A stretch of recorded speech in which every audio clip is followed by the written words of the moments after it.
Actually ಗುರು ರಾಯರ ಭಕ್ತೆ ಯೋಗಶ್ರೀ ಇವತ್ತು ರಾಯರ ಹಾಡನ್ನೇ ಹಾಡಿದಾಳೆ. ಮಹಾಗುರುಗಳೇ, ಇವತ್ತು ನಿನ್ನ ಹಾಡುಗಾರಿಕೆಯಲ್ಲಿ ಒಂಚೂರು ಸಂಕೋಚ ಇಲ್ಲ. ಯೂಶಲಿ ಶ್ರುತಿ ಕಡಿಮೆ ಆದಾಗ ಕಡಿಮೆ ಆಯ್ತು ಜಾಸ್ತಿ ಆಯ್ತು ಅಂತ ಒದ್ದಾಡ್ತಿದ್ದೆ. ಇವತ್ತು ಸಂಕೋಚವೇ ಇಲ್ಲ. ಅಂದರೆ ನಿನಗೆ ಪಿಚ್ಚಿಂಗ್ ಕರೆಕ್ಟಾಗಿ ಸೂಟ್ ಆಗಿದೆ ಇವತ್ತು. ಅದು ಮೆಂಟರು ಮಾಡಿರುವ ಒಂದು ಪವಾಡ. ರಾಯರ ಆಶೀರ್ವಾದ ನಿನಗಿದೆ, ನಮಗಿದೆ, ಎಲ್ರಿಗೂ ಇದೆ. ಆಲ್ ದಿ ವೆರಿ ಬೆಸ್ಟ್ ರಾಜ.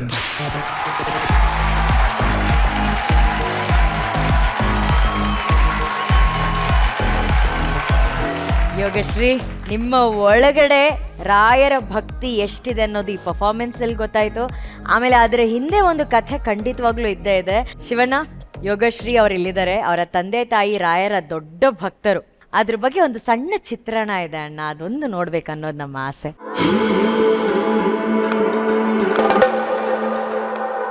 ಎಲ್ಲರಿಗೂ ನಮಸ್ಕಾರ. ನಾನು ನಿಮ್ಮ ಯೋಗಶ್ರೀ.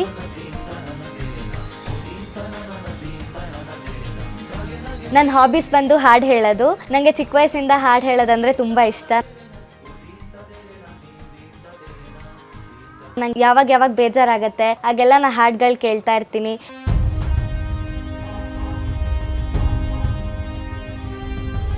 ಗುಂಡ್ಲುಪೇಟೆಯಲ್ಲಿ ನಮ್ಮ ಅಪ್ಪ ಅಮ್ಮ ರಾಘವೇಂದ್ರ ಸ್ವಾಮಿ ಮಠ ಕಟ್ಟಿದ್ದಾರೆ. ಅಲ್ಲಿ ಪ್ರತಿ ಗುರುವಾರ ನಂಗೆ ಯಾವಾಗ ರಜಾ ಇರುತ್ತೆ ಆಗೆಲ್ಲ ಹೋಗಿ ಹಾಡು ಹೇಳ್ತೀನಿ. ನಾನು ಮಠದಲ್ಲಿ ಲಾಲಿ ಸೇವೆ ಮಾಡ್ತೀನಿ. ನಾನು ಲಾಲಿ ಕೇಳಕ್ಕೆ ಅಂತಾನೆ ಸುಮಾರು ಜನ ಬರ್ತಾರೆ. ಮುಗಿದ್ಮೇಲೆ ಬಂದು ನನ್ನ ಹತ್ರ ಹೇಳ್ತಾರೆ, ನಿಮ್ಮ ಮಗಳು ತುಂಬ ಚೆನ್ನಾಗಿ ಹಾಡ್ತಾಳೆ, ತುಂಬ ನಮಗೆ ಖುಷಿ ಆಯಿತು ಅಂತೆಲ್ಲ ಹೇಳುವಾಗ ನಮಗೆ ತುಂಬ ಹೆಮ್ಮೆ ಆಗುತ್ತೆ. ನಾನು ಫಸ್ಟ್ ನನ್ನ ಕಚೇರಿ ಸೋಲೋ ಆಗಿ ನನ್ನ ಕಚೇರಿ ಕೊಟ್ಟಿದ್ದು ಅಂದರೆ ನನ್ನ ಮಠದಲ್ಲಿ. ಅದಕ್ಕೆ ನಾನು ಹೆಮ್ಮೆಯಾಗಿ ಹೇಳ್ಕೊತೀನಿ, ಮೊದಲನೇ ವೇದಿಕೆನೇ ನಮ್ಮ ದೇವಸ್ಥಾನ ನನಗೆ ಅಂತ.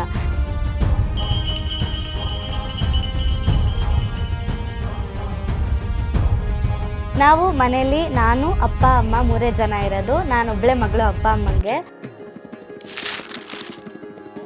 ಅಪ್ಪ ರಿಟೈರ್ಡ್ ಬ್ಯಾಂಕ್ ಮ್ಯಾನೇಜರ್. ಅವ್ರಿಗೆ ಅಟ್ ಪ್ರೆಸೆಂಟ್ 70 ಇಯರ್ಸ್. ಅಮ್ಮ ರೀಸೆಂಟಾಗಿ ರಿಟೈರ್ ಆದರು. ಅವರು 60 ಇಯರ್ಸ್. ಅಪ್ಪ ಅಮ್ಮ ಲೈಫಲ್ಲಿ ತುಂಬ ಕಷ್ಟಪಟ್ಟಿದ್ದಾರೆ. ಅವರು ಮದುವೆ ಆದಾಗ ಇಬ್ರಿಗೂ ತುಂಬ ಏಜ್ ಆಗಿತ್ತು. ಕಾರಣ ನಮ್ಮ ಅಪ್ಪಂಗೆ 3 ಜನ ತಂಗಿರಿದ್ರು. ಅಪ್ಪ 3 ಜನ ತಂಗಿರಿಗೂ ಮದುವೆ ಮಾಡಿ ಎಲ್ಲ ರೆಸ್ಪಾನ್ಸಿಬಿಲಿಟಿ ಮುಗಿಸಿ ಆಮೇಲಿಂದ ನಮ್ಮ ಅಪ್ಪ ಮದುವೆ ಆಗಿದ್ದಾರೆ. ನನಗೆ ಲೈಫಲ್ಲಿರೋ ಒಂದೇ ಏಮ್ ಅಂದರೆ ನಮ್ಮ ಅಪ್ಪ ಅಮ್ಮಂಗೆ ನಾನು ಸಂತೋಷ ಪಡಿಸ್ಬೇಕು. ನಾ ಸಿಂಗಿಂಗಲ್ಲಿ ಏನಾದ್ರು ಒಂದು ದೊಡ್ಡದಾಗಿ ಅಚೀವ್ಮೆಂಟ್ ಮಾಡಬೇಕು. ನಾನು ಸರಿಗಮಪ ಲಿಟಲ್ ಚಾಂಪ್ಸ್ ಟೈಟಲ್ನ ಗೆಲ್ತೀನಿ. ಆ ಟೈಟಲ್ನ ಗೆದ್ದು ನಮ್ಮ ಅಪ್ಪ ಅಮ್ಮಂಗೆ ಮತ್ತು ನಮ್ಮ ರಾಯರ ಮಠಕ್ಕೆ ಅದನ್ನ ಡೆಡಿಕೇಟ್ ಮಾಡ್ತೀನಿ.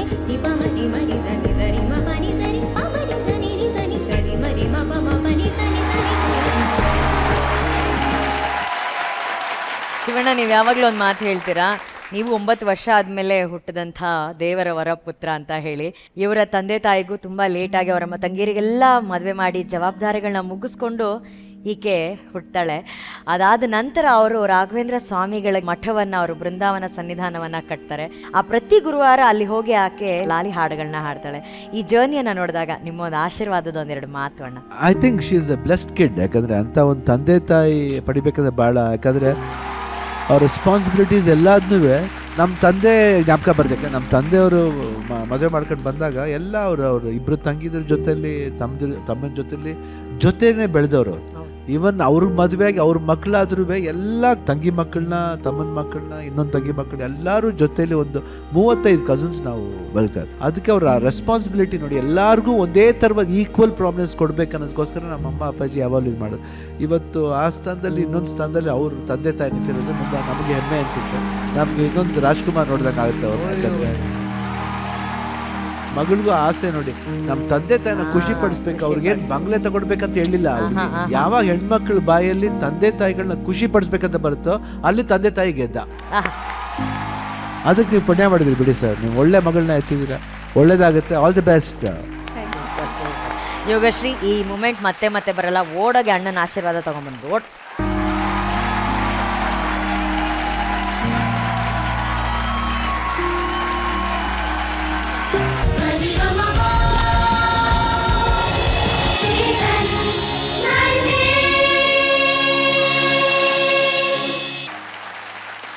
ಒಂದು ದೊಡ್ಡ ಚಪ್ಪಾಳೆ ಫಸ್ಟ್ ಆಫ್ ಆಲ್ ನಮ್ಮ ಟೈಗ್ರೆಸ್ ನಂದಿತಾ ಮೇಡಮ್ಗೆ ನಮ್ಮೆಲ್ಲರ ನೆಚ್ಚಿನ ಕನ್ನಡ ಚಕ್ರವರ್ತಿ ಶಿವಣ್ಣನ್ಗೆ ಈ ಗಿಲ್ಲಕ್ಕೋನ ಪವರ್ಫುಲ್ ಸಾಂಗ್ ಕೊಟ್ಟಂತ ನಮ್ಮ ಅರ್ಜುನ್ ಸರಿಗೆ ಈ ಸಾಂಗು ಪ್ಲಸ್ ಮೂವಿ ಎರಡನ್ನ ಪವರ್ಫುಲ್ ಆಗಿ ಪ್ರೊಡ್ಯೂಸ್ ಮಾಡಿರಂತ ಗೀತಕ್ಕನ್ಗೆ ನಿಮ್ಮ ಗಿಲ್ಲಕ್ಕೂ ಹಾಡ್ಕಿ ಅಲ್ಲೊಬ್ರು ಗಿಲ್ಲಕ್ಕಾಗ್ಬಿಟ್ರು ನಮ್ ಶಿವಣ್ಣ ಅವರು. ತುಂಬಾ ಚೆನ್ನಾಗಿತ್ತು ಅದು. Thank you Shivanna. ಯಾವ ವರ್ಡ್ ಇಂದ ಸ್ಟಾರ್ಟ್ ಆಗುತ್ತೆ ಹೇಳಿ? ಎಸ್ ಅಣ್ಣ, ಎಸ್ ಗ್ರೂಪ್ ಅಣ್ಣ. ಏನು ಮಾಡಕ್ಕಾಗಲ್ಲ, Yes group ಅಣ್ಣ. ಅದಕ್ಕೆ ಸ್ಟ್ರಾಂಗ್ ಪವರ್ ಅದು. ಹೌದು, ತುಂಬಾ ಚೆನ್ನಾಗಿ ಆಡಿದಮ್ಮ, ಫ್ಯಾಂಟಾಸ್ಟಿಕ್ ಆಡಿದೆ. ವಾಯ್ಸ್ ಕ್ವಾಲಿಟಿ, ಆಮೇಲೆ ಎಷ್ಟು ಚೆನ್ನಾಗಿ ಹೈ ಪಿಚ್ ಹೋಗ್ತೀಯಾ. Again you getting it soft, very beautiful. Emotion ಇತ್ತು ಅಂಡ್ ಹೇಳ್ತೀವಿ ಪ್ಯಾಷನ್ ಇತ್ತು, ಲವ್ ಇತ್ತು ಅಂಡ್ ಯು ಸಂಗ್ ತುಂಬಾ ಅದ್ಭುತವಾಗಿ ಆಡಿದ್ರಿ, ತುಂಬಾ ಚೆನ್ನಾಗಿದೆ. Thank you so much. Really good. ಇವಾಗ ಅದಕ್ಕೆ ಇವಾಗ ಹೇಳ್ತಿದ್ದೋ ಫಸ್ಟೇ ಈ ವಾಯ್ಸ್ ಸಿಕ್ಲಿಲ್ವ ನಮಗೆ ಅಂತ. ನಮ್ಗೆ ಗೊತ್ತಿರಲಿಲ್ವ ಈ ವಾಯ್ಸ್ನ. ತುಂಬಾ ಯಂಗ್ ಆಗಿ ತುಂಬಾ ಲವ್ಲವಿಕೆಯಿಂದ ಇದೆ, ಬಹಳ ಚೆನ್ನಾಗಿದೆ. ಆಮೇಲೆ ನಿಮ್ಮ ಮೆಂಟರ್ ಯಾರು ಹೇಳಿ ಕೇಳಿ, ನಂದಿತಾ ಅವರು. I think she is very good actually. Tigress Nandita ಅಣ್ಣ. Tigress Nandita, okay.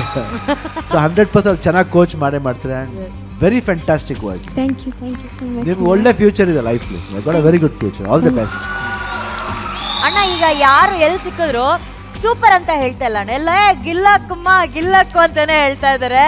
ಅಂದ್ರೆ ಕೆಲವು ಹಾಡುಗಳಿಗೆ ಮಾತ್ರ ಈ ಟ್ರೆಂಡ್ ಸೆಟ್ ಆಗುವಂತ ಗುಣ ಇರುತ್ತೆ ಅಣ್ಣ, ಅಂತ ಹಾಡು ಈ ಗಿಲ್ಲಕ್ಕು ಹಾಡು. ಈ ಹಾಡಿನ ಬಗ್ಗೆ ಹೇಳಿ ಅಣ್ಣ, ಆ ಲುಕ್ ಬಗ್ಗೆ ಹೇಳಿ ಅಣ್ಣ. ಆಕ್ಚುಲಿ ಈ ಸಾಂಗ್ ಕತೆ ಹೇಳಬೇಕಾದ್ರೆ ಇರಲಿಲ್ಲ ಅಲ್ಲಿ. ಸೊ ಬೇರೆ ಏನೇನೋ ಯೋಚನೆ ಮಾಡ್ಬೇಕಾದ್ರೆ ಆ ಕತೆ ಫ್ಲೋನಲ್ಲಿ ಹರ್ಷ ಮಾಸ್ಟರ್ಗೆ ಹೇಳಿದೆ, ಇಲ್ಲ ಇಲ್ಲೊಂದು ಇಂಟ್ರೊಡಕ್ಷನ್ ಥರನೇ ಇದೆ ಶಿವಣ್ಣಂದು, ಇಲ್ಲಿ ಆ ಫೈಟ್ ಅಂತ ಏನು ಮಾಡ್ತಿದ್ರೆ ಅದು ಸಾಂಗ್ ಆಗೆ ಮಾಡ್ಬಿಡೋಣ. ಅಂದರೆ ಎಲುಬುಗಳೇ ಪುಡಿ ಪುಡಿ ಗಿಲ್ಲಕ್ಕು, ನರ ನರ ಕತ್ತರಿಸೋ ಗಿಲ್ಲಕ್ಕು. ಸೊ ಈ ಥರ ಲಿರಿಕ್ಸೇ ಬರ್ಸೋಣ, ಲಿರಿಕ್ನೇ ಆ ಥರ ಮಾಡಿ ಆ ಸಾಂಗ್ ಥರ ಮಾಡಿ ಅದನ್ನು ಒಂದು ಫೋಕ್ ಸಿಂಗರ್ ಹತ್ರ ಹಾಡಿಸಿ ವಿಲ್ ಮೇಕ್ ಇಟ್ ಕಲ್ಟ್ ಆ ಥರ ಏನಾದರೂ ಮಾಡೋಣ ಮಾಸ್ಟರ್ ಅಂದಿದ್ದಕ್ಕೆ ಎಸ್ ಅಂತಂದ್ರು ಅವರು. ಆವಾಗ ನನ್ನ ಆರ್ಕೆಸ್ಟ್ರಲ್ಲಿ ಇಲ್ಲೇ ಇದ್ದಾರೆ, ಶೇಖರಣ್ಣ ಇದ್ದಾರೆ, ಜೆರಾಲ್ಡ್ ಅವರು ಇದ್ದಾರೆ.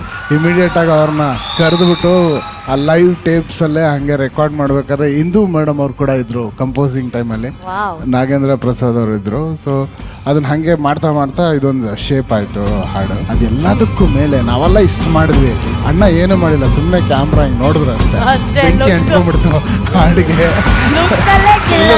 ಈ ಸಿನಿಮಾ ಫುಲ್ ಹಂಗೆ ಮೇಡಮ್, ಸೈಲೆಂಟ್ ಆಗಿರ್ತಾರೆ, ಸುಮ್ಮನೆ ಹಿಂಗೆ ನೋಡಿದ್ರೆ ಹಂಗೆ ಥಿಯೇಟರ್ ಫೈರ್ ಅಂಟ್ಕೊಳ್ಳುತ್ತೆ, ಆ ಕಣ್ಣಲ್ಲಿ ಹಂಗಿರುತ್ತೆ. He has just acted in his eyes. ಅದಕ್ಕೆ ಅಣ್ಣ ಹೇಳೋದು, ನಾನು ಸೈಲೆಂಟ್ ಆಗಿದ್ರೆ ರಾಮ, ವೈಲೆಂಟ್ ಆದ್ರ ರಾವಣ. ರಾವಣ